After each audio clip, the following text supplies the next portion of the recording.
Oh my god, I can't pick this up. Chin chin for gin! Chin chin. Gin o'clock. Oh my god, this is like as big as my head. It literally is basically my face. Oh dear. We're wonderful, really. Something like that. Oh, welcome. We are at Made.com's event. Oh yeah. With gin. You're like ultimate cheese. Anyway. Get her out of it. Whose vlog is this anyway? We're at the main event and we're gonna make some, oh, what's the technical word for it? Oh my god, I can't remember what they're called. With Wool and the gang. Well, yeah, but what are the actual hanging things called?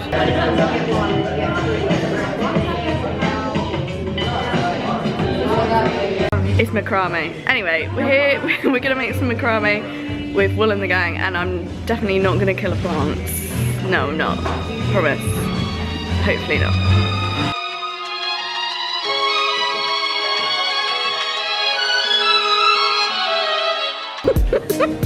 Where's Rosh? I've lost her. Where'd you go? That's like the world's biggest dancer's hat. I mean, it could have been a sorting hat, a very colourful one, and it just wasn't disappointed.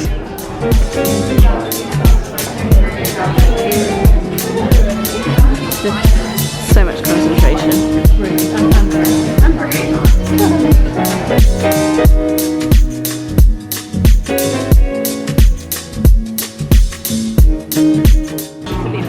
As fiddly as it looks. Yeah. They do look good at the finished product, but Ours is definitely not going to look like that. Let's face it. Just feel like we need more practice.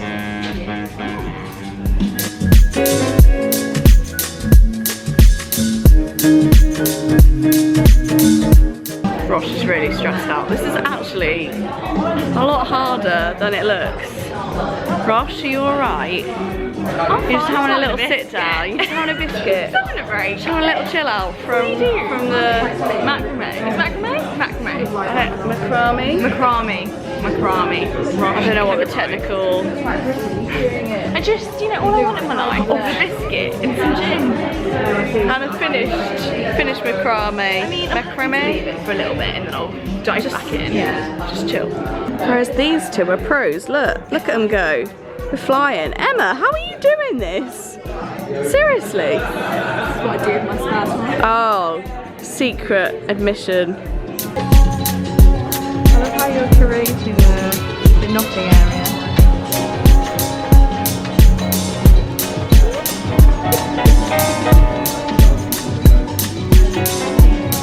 What do you do when you like get... Meanwhile, Rosh.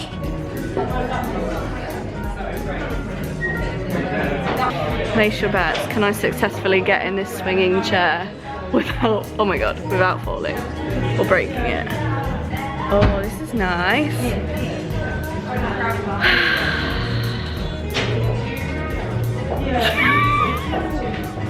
you think I can get one for my flat? Ooh.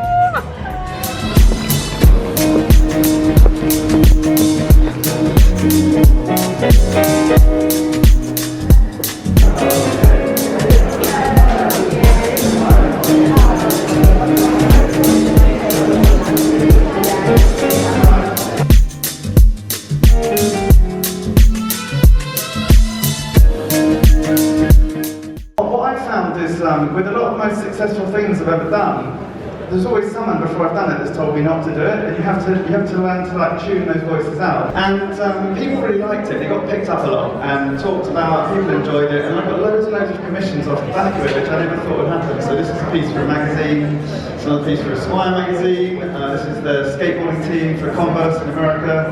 She was like, hey, we've got this really amazing opportunity. We're doing a Game of Thrones exhibition in a London gallery. Cool. And do you want to do some work for it? And I wrote back and said, what's the budget? Knowing I didn't even want to do it, I was just kind of teasing her because I thought there might not be one.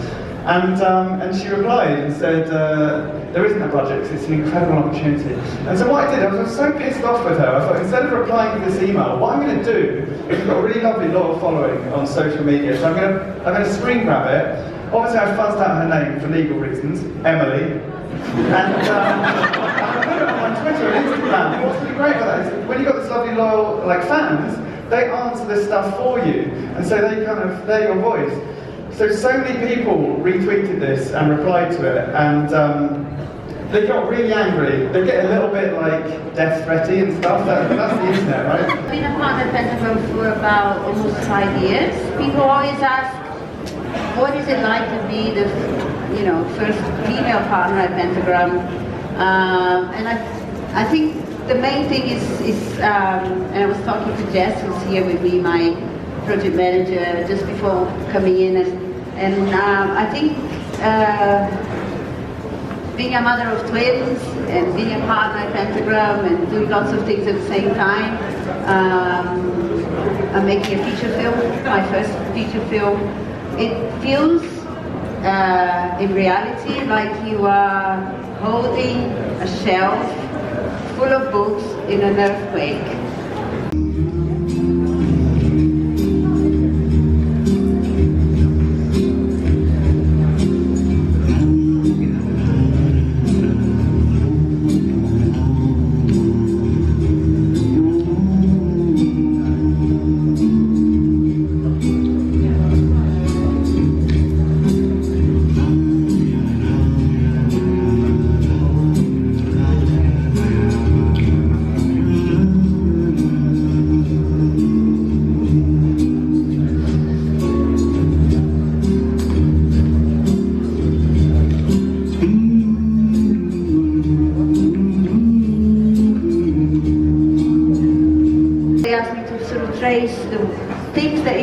My work, and I talked about all kinds of different things, and I'll talk about a few of those, but all this chaos around us to me inform the way we work, and I try to absorb and not create things in isolation, but try and incorporate and work together with people. I love working with my team, but I also try and create systems where we can let things grow organically.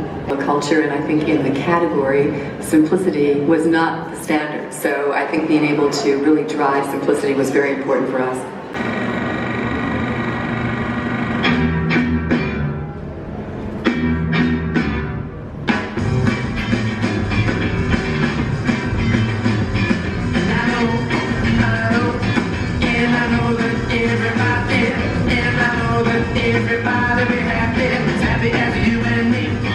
I took a flight to Memphis, Tennessee, and I spoke at the Cook Convention Center there. And as is my habit, I went outside to smoke, and I looked around, I looked left, I looked right, I looked up and looked down, and I think it was fair to say that nothing in my view could be considered to have been designed with any sort of formal considerations in mind. And its audiences across all cultures see the actual Mondrian because it feels right to them. And we know that Mondrian worked extremely hard on these things. We can x-ray this painting and we can see that he moved these things around endlessly until he arrived at a composition he felt good with.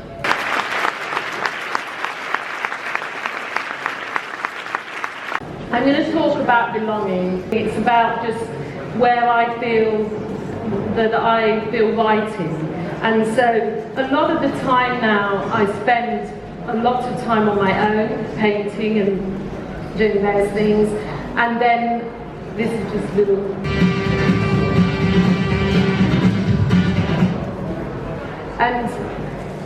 And then I'll show you later that I then bring people into my studio. Can I do a piece of work that is meant to have come from me when I don't really know the subject? And I also thought, well, okay, I can look on Pinterest and, you know, I can sort of work out what that relationship and I can ask people. But I thought, no, I'm not sure about this. So I did do an idea and we presented it to the South Bank, but I wasn't convinced by it. And then after the meeting, I think they got the impression that I did tell them that I didn't have children and that I was finding it difficult. So instead of saying, oh, okay, give up on you, they gave me agapeas instead.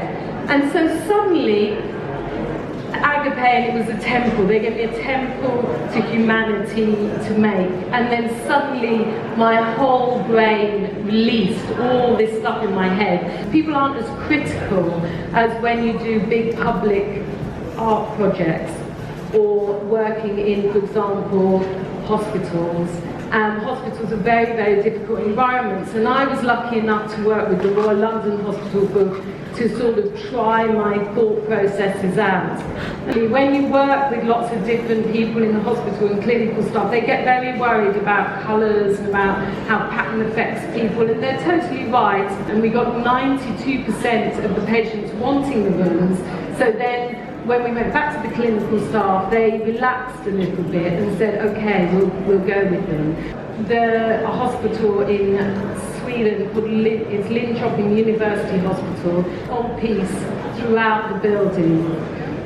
So what do you do for something like that? Do you do something that is impersonal? But I've already been through that. I remembered my tweets that I'd been collecting. People might know I've been talking about this for years. I felt in the morning and how I felt at night.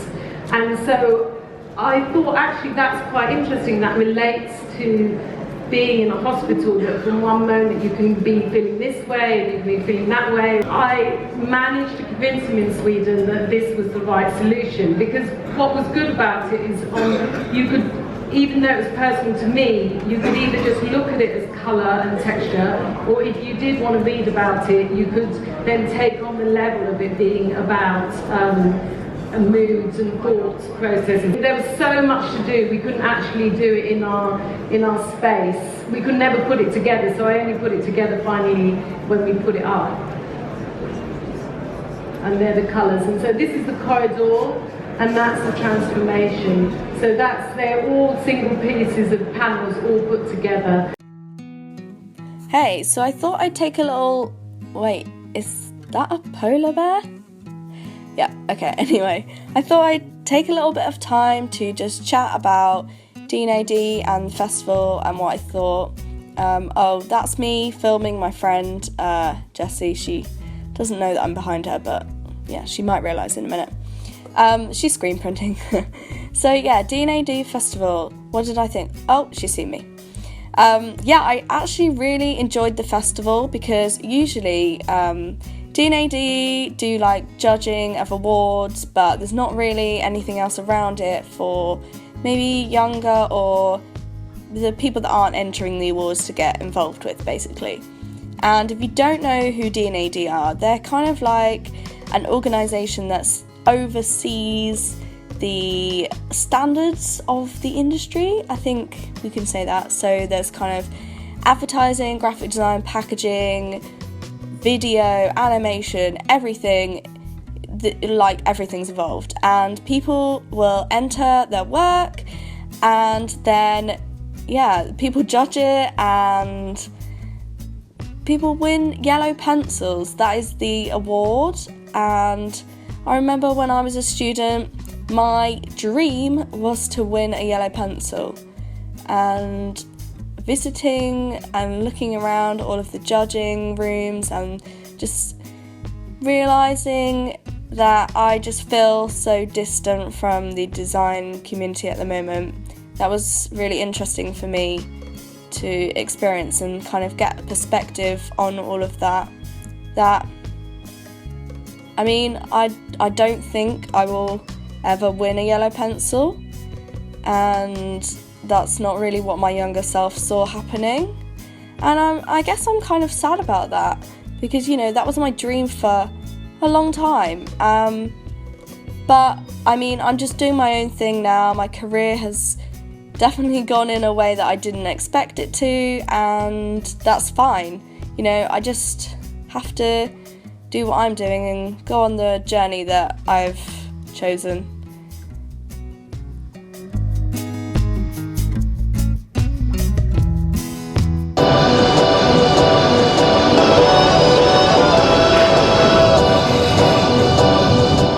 Alright, I'll stop now. Look who I found! I've been shopping because I haven't been in London in like 3 months. And she's so happy about it. I've got donuts, of course I'm happy about it. Fair enough. You're filming this, guys. Yeah, we are filming this. Me with my... I just... Not prepared for the rain, okay? To see you on it. I was like, Yeah, I was like, why are you showing me your camera screen, Lauren? Oh, wait. I've left 3 people now, look at what we're in. More people. Look, it's Natasha and Jay's there. And this balloon. Oh my god. This is very technical. I'm now here with Mother Teresa, aka Jay, Lauren, and Katy, and a balloon. Happy birthday to me! There you go. It's her blog birthday, so we'll let her off for looking like a crazy person with a big gold balloon. And we're gonna go for Wagamama's. And I'm really hungry and cold. I love you. And wet. You're like, And hungry. you're cute.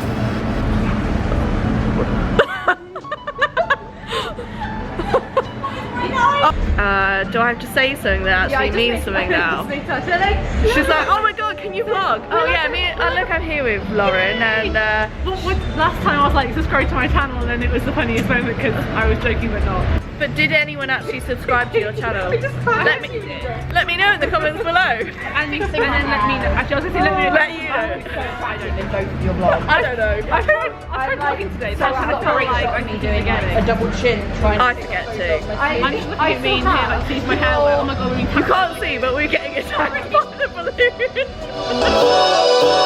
balloon.